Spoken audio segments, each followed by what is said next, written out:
आज आप जिन साहब का इंटरव्यू देखेंगे उन्हें किसी पहचान की ज़रूरत नहीं है, वो बिजनौर की शान है।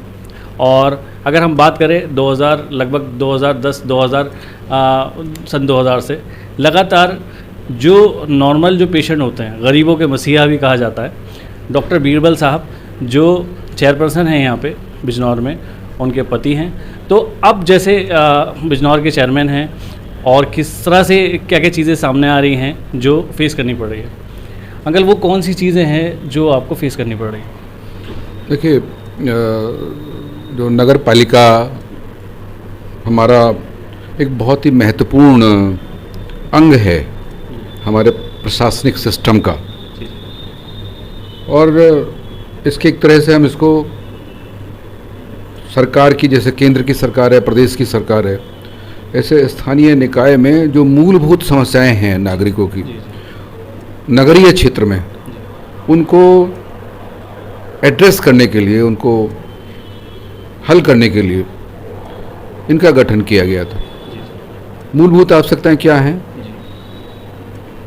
जैसे कि हमें हमारे घर में होते हैं, हमको पहले घर में अपने सफाई चाहिए, पानी चाहिए, बिजली चाहिए, रोशनी चाहिए, हवा चाहिए, और ये सब इसलिए ज़रूरी हैं कि इससे अंततः व्यक्ति का या नागरिकों का या पूरे समाज का जो आर्थिक, सामाजिक और जो स्वास्थ्य है वो सब इन्हीं के ऊपर निर्भर करता है। अगर सफाई व्यवस्था नहीं ठीक होगी तो पूरे नगर का स्वास्थ्य खराब होगा, और अगर स्वास्थ्य खराब होगा तो हम समझ सकते हैं कि विकास की बात हम सोच भी नहीं सकते, वो बाद में आता। ऐसे ही हमको स्वच्छ पेयजल अगर उपलब्ध नहीं है, तो मैं तो डॉक्टर भी हूँ, हमको मालूम है कि आज से 50 साल पहले किस तरह की वाटर बॉर्न डिसीजेज की, पेयजल की सप्लाई न होने के कारण कितनी बड़ी संख्या में हमको वाटर बॉर्न डिसीजेज जिनको कहते हैं उनका सामना करना पड़ता था। वो जो महामारियाँ थीं, चाहे टाइफाइड की हों, चाहे डायरिया की हों, उसमें इतने लोगों की जान जाती थी जितनी आज हम कल्पना नहीं कर सकते। और एक साधारण से सुधार ने कि हम किस प्रकार से साफ और शुद्ध पेयजल नागरिकों को उपलब्ध करा रहे हैं, तो उससे हमको इन वाटर बॉर्न डिसीज़ को कंट्रोल करने में मदद मिली है। तो उससे लोगों का आर्थिक स्वास्थ्य भी बेहतर हुआ है, क्योंकि पैसा खर्च होता है। एक बार बीमार हो जाए तो उसके घर में आर्थिक दिक्कत भी आती है, मानसिक और शारीरिक दिक्कत तो आती ही हैं। तो डॉक्टर के नाते मैं ये जानता हूँ कि उनको आर्थिक दिक्कतों का भी सामना करना पड़ता है। तो ऐसे पूरे नगर के क्षेत्र में वो हमको जो सामुदायिक स्वास्थ्य जिसको हम कहते हैं, पब्लिक हेल्थ जिसको कहते हैं, वो ठीक करने की ज़रूरत है। और क्योंकि मुझे ये अवसर मिला है कि मैं अपने, जो मुझे चिकित्सा का भी जितना ज्ञान है, बीमारियों का भी जितना ज्ञान है, तो मुझे उसका महत्व समझ में आता कि सफाई का और साफ पानी की महत्व हमारे जीवन में किस प्रकार से है। तो उस दृष्टिकोण से ये नगर पालिकाएँ हैं, इनका बहुत ही महत्वपूर्ण स्थान है। अच्छा, जैसे एक आप शांत स्वभाव के हैं, और अब जैसे नगर पालिका है और उसमें जैसे यहाँ के अलग अलग तरह के लोग आपके सामने आते होंगे, कुछ लोग ऐसे होंगे जो बहुत ज़्यादा उग्र होते होंगे, बहुत सारे आप, क्योंकि आप शुरू से हमने आपको देखा है बहुत शांत रहने वाले हैं, तो इसमें क्या परेशानी अभी तक आपने देखी है? देखिए, जब लोगों को समस्या होती है, मान लो उसको पीने का पानी नहीं मिल रहा, तो स्वाभाविक है उसको रोष होगा। मान लो उसके घर में गंदगी पड़ी है, तो उसको स्वाभाविक रूप से रोष होगा। तो हमको अगर हम ये मान के चलें कि ये जो शिकायत लेकर आ रहा है, तो हमको उसके मानसिक स्थिति को अगर समझने की हम कोशिश करेंगे, तो फिर हमको प्रति रोष की आवश्यकता नहीं है। वो तो समस्या लेके आया है, और डॉक्टर के नाते मैं स्वाभाविक रूप से पहले से हमको तो समस्या सुनने का और उनको सुलझाने का स्वभाव ही है। तो हमको तो और भी ज़्यादा इमरजेंसी में लोग आते थे डॉक्टर के नाते, मुझे बहुत दर्द हो रहा है, मेरे सिर में दर्द हो रहा है, फटा जा रहा है मेरा सिर में, तो और भी इस तरह की समस्याएं लेके, तो तात्कालिक समस्याएं लेके लोग बाग आते थे। तो अपने को स्वभाव है कि लोगों की समस्याओं का समाधान करने के लिए हमको हमेशा उपलब्ध रहना, ये हमारे एक तरह से उसका हिस्सा है, जीवनचर्या का पहले से ही हिस्सा है। तो ये कोई बहुत बड़ी बात नहीं है। और सामाजिक जीवन में काम करते करते, राजनीतिक क्षेत्र में काम करते करते हमको पता है कि लोग अपनी समस्या लेकर आएंगे तो उनको सुलझाने की यही दायित्व हमको दिया गया है। लोगों ने अपेक्षा के साथ चुना है, वोट दे के चुना है, उनकी अपेक्षाएं हैं। तो कभी कभी हो सकता है कि वो अनावश्यक शिकायत लेकर भी आए, तो कोई नहीं, हमारा काम है कि हम उनको सुने शांतिपूर्वक, और सुनने मात्र से ही उसका जो रोष है वो कम हो जाता है। अगर हम सुनेंगे नहीं तो दिक्कत होगी, अगर एक बार सुन लेंगे तो फिर वो उसका आधा काम तो वहीं समाप्त हो जाता है। तो वो कोई दिक्कत नहीं है, वो कोई दिक्कत नहीं है। अच्छा, जैसे सिर्फ एक बिजनौर में जाम की जो समस्या है, जैसे मेन मार्केट में है, तो उसको लेके भी कुछ हो रहा है? हाँ, आपने बिल्कुल ठीक कहा। जाम की समस्या से बिजनौर ही नहीं, हमारे अधिकांश शहर जूझ रहे हैं। और उसका कारण है कि अब ये ऑटोमोबाइल का युग है। इस ऑटोमोबाइल के युग में अब कोई पैदल नहीं चलता। जो हमारे नगर ये बसें थे तो हमने पैदल चलने वालों की संख्या ज़्यादा थी, साइकिल पे चलने वालों की संख्या ज़्यादा थी, और जो हमारी रिक्शा थी जिनको पैरों से चलाया जाता था वो वाली रिक्शाएं थी। गाड़ियाँ, मोटरसाइकिलें, स्कूटर, और अब जो ई रिक्शा आ गई हैं, तो ये तो थी नहीं। तो हमारे नगर उस तरह से बसे हुए ही नहीं हैं, और अब ये लगातार बढ़ता जा रहा है। लोगों के पास समय की कमी है, लोग समय बचाना चाहते हैं, तो सब जो आवागमन के जो तीव्र गति से चलने वाले साधन हैं सब उनका उपयोग कर रहे हैं।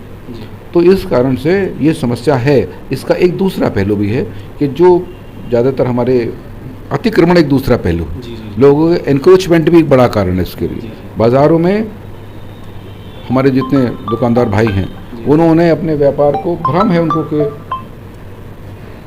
कि अगर हम अपना बाहर रखेंगे सामान तो हमारा व्यापार बढ़ेगा। ये एक दूसरे के देखकर वो भी वैसे ही कर रहा है कि उसने आगे रखी, मैं भी आगे रख रहा हूँ।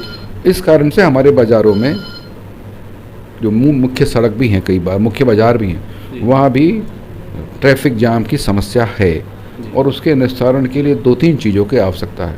एक जो ये अतिक्रमण है इसको हटाया जाए। अभी हम उसको प्राथमिक रूप से उनसे निवेदन करना जाएंगे। पहला हमारा काम है कि हम लोगों को समझा बुझा के ये काम करें। हम राजनीतिक क्षेत्र में काम करते हैं तो हमारा काम है कि हम पहले लोगों को सहयोग साथ लेने का काम करें, उनको अपना व्यू पॉइंट समझाएं, अपना दृष्टिकोण समझाएं कि हम आपके विरोध में नहीं हैं, आपके व्यापार के विरोध में नहीं हैं, हम सबके हित के लिए काम करें, आपके हित के लिए भी काम करें। और अगर आवश्यकता होगी तो उसके लिए आवश्यक जो वैधानिक कार्रवाई हैं वो भी फिर अंतिम विकल्प के रूप में उपयोग करना पड़ेंगे। साथ ही अभी मैंने बताया कि हमारे जो पहले शहर थे उसमें हमने पार्किंग की व्यवस्था हमारे उसमें नहीं रखी गई।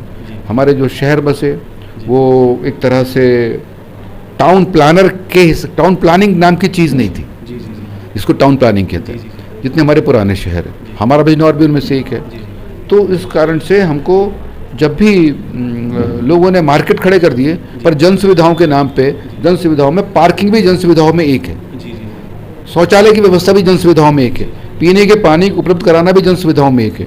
तो जितने भी बाजार हैं वहाँ न पार्किंग की व्यवस्था है, न पेयजल की सुविधाएं हैं, और न शौचालय की सुविधाएं हैं। अब जहाँ बने हुए हैं वहाँ स्थान उपलब्ध नहीं है। तो ये समस्या है कि हम कैसे पार्किंग की समस्या का समाधान करें। सड़कों के किनारे लोग अपनी गाड़ियाँ खड़ी कर देते हैं, स्कूटर खड़ा कर देते हैं। वो इसलिए खड़ा कर देते हैं कि उनके पास पार्किंग की सुविधा नहीं है। तो हम कहीं ना कहीं ये जगह तलाश करने की कोशिश कर रहे हैं। खासतौर से जो हमारा नया क्षेत्र जुड़ा है, यहाँ फिर भी उतना आबादी के घनत्व के लिहाज से कम है। तो यहाँ पर कुछ जगह हम ये ढूंढने की कोशिश कर रहे हैं कि हम वहाँ पार्किंग की सुविधा दे पाएँ, और आगे चल के एक नियम बना पाएँ कि जो भी व्यावसायिक प्रतिष्ठान है, विशेष रूप से बड़े व्यावसायिक प्रतिष्ठान, वो अपने व्यावसायिक प्रतिष्ठान का निर्माण करते समय उसमें पार्किंग की व्यवस्था अपने यहाँ अवश्य रखें। अच्छा, यहाँ पे एक जागरूकता में एक कमी है कि रेड लाइट, जो जैसे अभी बीच में रेड लाइट चलती है तो लोग रेड लाइट को फॉलो नहीं करते, तो उनके लिए आप क्या मैसेज देना चाहते हैं? नहीं, बिल्कुल, ये तो उनकी खुद की सुरक्षा के लिए, अपने खुद की सुरक्षा के लिए भी है, और जो हमारे दूसरे जो सड़क पर लोग चल रहे हैं उनकी सुरक्षा भी इससे से। आप देखिए, ये तो रेड लाइट तो छोड़िए, हमारे बच्चे, युवा बच्चे, अभी परसों मैं एक कार्यक्रम में था, अपने स्वतंत्रता दिवस की पूर्व संध्या पर कार्यक्रम था, उसमें हमारे सम्माननीय वरिष्ठ पुलिस अधीक्षक नीरज कुमार जादौन जी विशिष्ट अतिथि के रूप में थे, उन्होंने हमको बताया कि गत 1 वर्ष में जब से वो यहाँ आए बिजनौर में, 1 साल में 370 रोड एक्सीडेंट में डेथ हुई है, मृत्यु हुई है, और उनमें से अधिकांश युवा थे। और सिर्फ उनमें से 90% की जान इसलिए गई क्योंकि वो हेलमेट का उपयोग नहीं कर रहे। हेलमेट का उपयोग वो पुलिस से बचने के लिए हाथ में टांग के करते हैं, अपनी सुरक्षा के लिए नहीं करते। इस मानसिकता का परिवर्तन है, इस सोच का परिवर्तन है, वो धीरे धीरे करके ही आएगा। हम ये प्रयास करेंगे कि हम अपने नागरिकों को सड़क सुरक्षा क्या होती है इसके बारे में उनको बता सकें।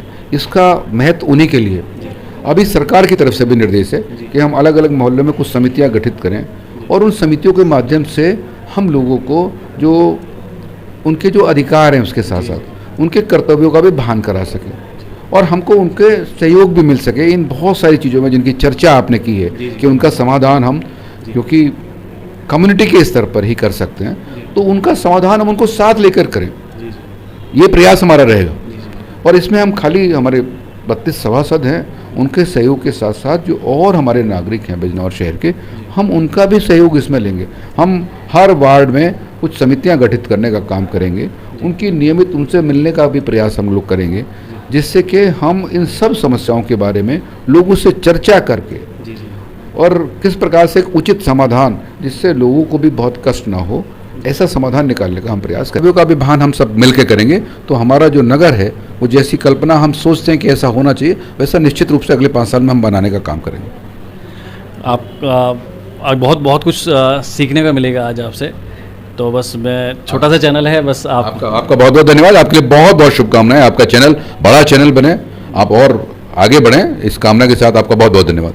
आपने देखा कि बहुत कुछ पॉजिटिव है, इतना कुछ पॉजिटिव है जो सीधा सीधा जनता के लिए है और इसमें जनता सहयोग करे तो बहुत सारी चीज़ें बदल सकती हैं। तो आज डॉक्टर बीरबल साहब ने बहुत कुछ बताया जो आपके हित में है, तो आप सहयोग करें। और मैं मोहम्मद फराज, किरतपुर न्यूज़।